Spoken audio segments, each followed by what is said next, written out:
दोस्तों आज की वीडियो में हम बात करेंगे एक ऐसे ब्रांड की जो पूरी दुनिया में सबसे जाने पहचाने जाने वाला ब्रांड है और इस ब्रांड का टेस्ट आपने भी ज़रूर किया होगा। जी हाँ दोस्तों, हम बात कर रहे हैं कोका कोला। कोका कोला कैसे बना मिलियन डॉलर का ब्रांड और कैसे इसकी सीक्रेट रेसिपी को इतना सीक्रेट रखा जाता है और क्यों रखा जाता है, सब कुछ जानने को मिलेगा आज की इस वीडियो में। तो अगर आप चैनल पर नए हैं तो हमारे चैनल को सब्सक्राइब करने के साथ साथ वीडियो को लाइक और शेयर भी ज़रूर करें। चलिए शुरू करते हैं।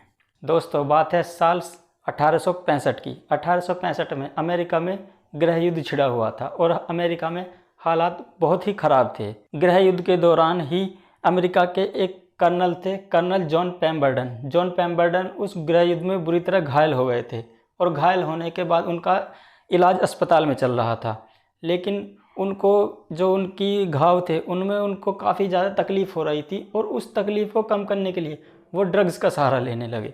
ड्रग्स का सहारा लेते लेते वो ड्रग्स के इतने एडिक्ट हो गए, हालांकि बाद में वो ठीक तो हो गए लेकिन उनकी ड्रग्स की लत कभी नहीं छूटी। इससे परेशान होकर जॉन पेम्बरडन ने सोचा कि क्यों ना अपनी इस लत को छुटाने के लिए कुछ प्रयास किया जाए, क्योंकि कर्नल पेम्बरडन फ़ौज में जाने से पहले ये एक फार्मासिस्ट भी थे और इनकी फार्मेसी भी थी। फिर इन्होंने सोचा कि क्यों ना रिसर्च करके एक ऐसा लिक्विड बनाया जाए जो मुझे दर्द में भी आराम करे और जिसका पीने में टेस्ट भी अच्छा हो।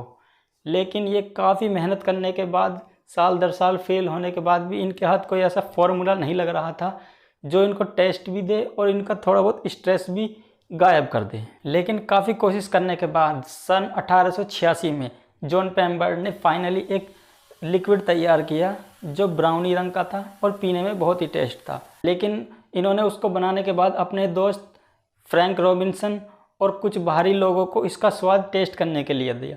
लेकिन जब उन्होंने इसका स्वाद टेस्ट किया तो इसका टेस्ट वाकई में ही अच्छा था और ये एक यूनिक प्रोडक्ट था जो लोगों को काफ़ी पसंद आया। और तभी रॉबिन्सन ने इसका नाम रखा कोका कोला, क्योंकि ये कोका अखरोट और कोका की पत्तियों से बना हुआ था, तो इसीलिए इसका नाम उसी के आधार पर कोका कोला रखा, जो कि बोलने में भी काफ़ी आसान था और जो मार्केट में काफ़ी पॉपुलर भी हुआ। अब पेम्बरडन और रॉबिन्सन के पास अपना एक प्रोडक्ट था। अब बात ये थी कि इसको बेचेंगे कैसे। सबसे बड़ी प्रॉब्लम यही थी कि इनके पास ना रिसोर्सेज थे, ना इतना पैसा था, ना मार्केटिंग करने के लिए पैसा था। तो प्रॉब्लम ये थी कि इसको फाइनली बेचेंगे कैसे। फिर इन्होंने अपना कुछ आइडिया लगाया और अपनी जो जैकब फार्मेसी थी उसी में इसको बेचने का फैसला किया और फिर ये इसको अपनी जैकब फार्मेसी में बेचने लगे। इसका बेचने का तरीका भी इन्होंने सिंपल ही रखा था। ये खुले एक गिलास में कोका कोला डालते थे और उसको केवल 5 सेंट में बेचते थे। शुरुआत में उतना अच्छा खासा रेस्पॉन्स था नहीं, इनके दिन भर में केवल 9 या 10 ही गिलास बिकते थे और 5 सेंट का एक गिलास था, तो उतना कुछ प्रॉफिट जम नहीं रहा था। और पूरे एक साल में इन्होंने 5 सेंट के हिसाब से लगभग $50 कमाए थे। लेकिन प्रॉब्लम ये थी कि जो $50 कमाए थे उससे ज़्यादा $70 तो इन्होंने उसका बाकी खर्चे में निकाल दिया था।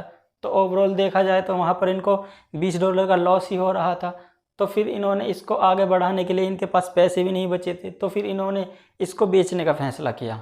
फिर इन्होंने अपना कोका कोला का फॉर्मूला एटलांटा के एक बिजनेसमैन कैंडलर को $2300 में बेच दिया और फिर इसके दूसरे मालिक कैंडलर हो गए। लेकिन कैंडलर ने कोका कोला का फार्मूला लेने के बाद उसमें थोड़ा सा सोडा मिलाने के बाद उसको बाज़ार में बेचना शुरू किया। लेकिन कैंडलर को भी पता था कि कोई भी नया प्रोडक्ट एकदम से मार्केट में नहीं बनेगा, लोगों तक उसकी पहुंच बनानी पड़ेगी। उसके लिए इन्होंने एक बहुत ही सिंपल सा एक मार्केटिंग स्ट्रेटजी अपनाई। इन्होंने अपनी कोका कोला के कूपन बनाए और कूपन बनाकर फ्री में लोगों को बांट दिए। लोगों को कहा गया कि आप फ्री में कूपन ले जाए और कूपन लेकर आप फ्री में कोका कोला एक गिलास पी सकते हैं।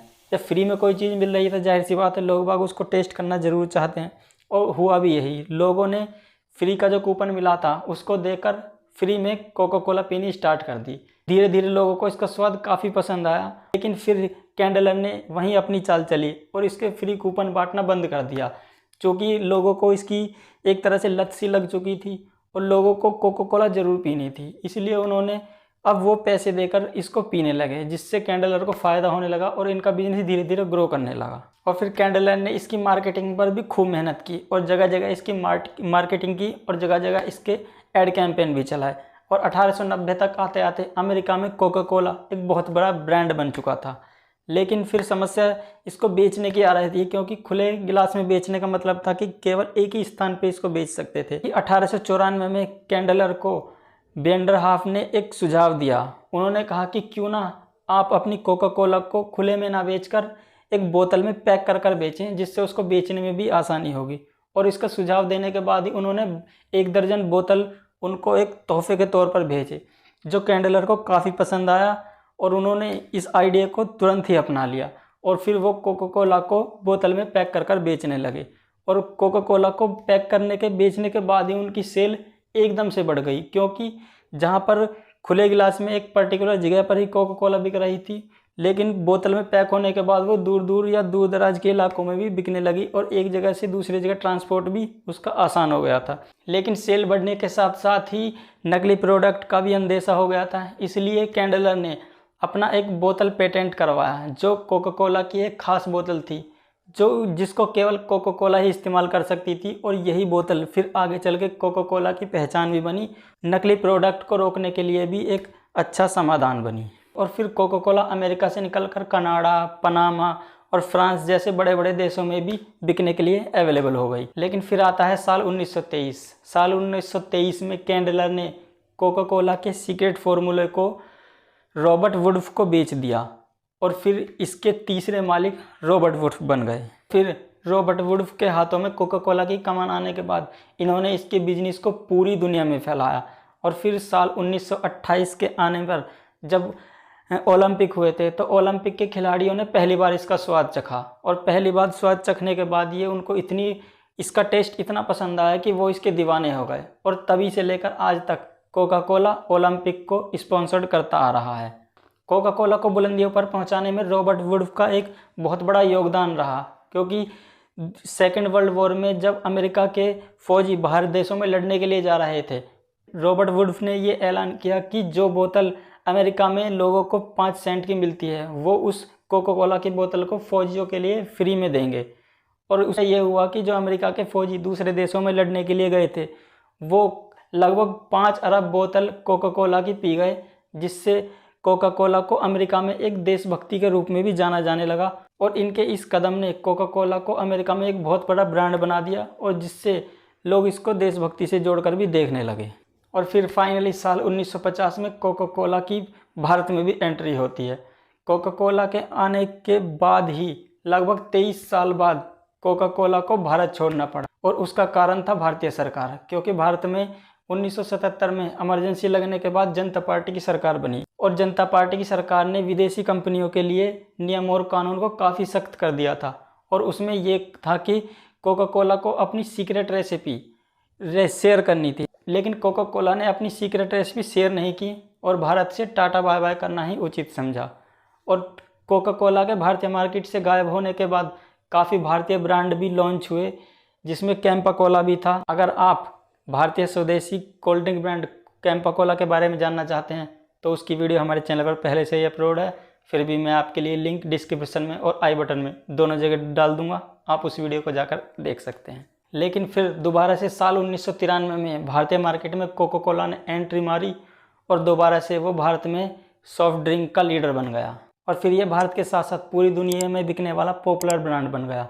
लेकिन आज भी ये नॉर्थ कोरिया और क्यूबा में नहीं बिकता है। कोका कोला का टेस्ट इतना खास बनाने का रीज़न क्या है?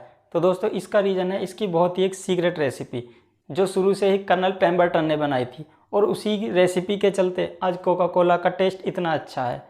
और ये रेसिपी इतनी खास है कि इसको कोका कोला कंपनी एक तिजोरी में बंद करके रखती है, और ये कंपनी में केवल 2 ही लोगों को पता होता है। और वो 2 लोग भी एक साथ कहीं ट्रैवल नहीं कर सकते, क्योंकि अगर वो दोनों ही एक साथ ट्रैवल करेंगे, अगर कोई हादसा हो जाता है, अगर दोनों की ही मृत्यु हो जाती है, तो पूरे जो जिनको ये सीक्रेट पता है वो दोनों ही ख़त्म हो जाएंगे। तो फिर तिजोरी खोलनी पड़ेगी। इसलिए ये केवल 2 ही लोगों को पता होता है, और वो 2 लोग भी एक साथ कहीं ट्रैवल नहीं कर सकते हैं। ये बहुत ही सीक्रेट फार्मूला होता है, इसको खास तरह से संभाल कर रखा जाता है। अब ऐसा इस सीक्रेट फार्मूले में है क्या, ये आज तक कोई नहीं जानता। इसको केवल जो जानता है उसी तक सीमित रहता है। वो इस फार्मूले को किसी से भी शेयर नहीं करता है। और इसी का नतीजा है कि रोज़ केवल 9-10 गिलास बिकने वाली कोका कोला आज करोड़ों में बिकती है, और जिसकी अरबों बोतल एक दिन में तैयार होती हैं। और कोका कोला का आज मार्केट कैप लगभग 260 बिलियन डॉलर का है, जिसका पूरी दुनिया में एक अच्छा और बड़ा डिस्ट्रीब्यूशन नेटवर्क है। तो दोस्तों, आज की वीडियो कैसी लगी हमें कमेंट कर अपनी राय ज़रूर दें, और वीडियो को यहाँ तक देखने के लिए बहुत बहुत धन्यवाद।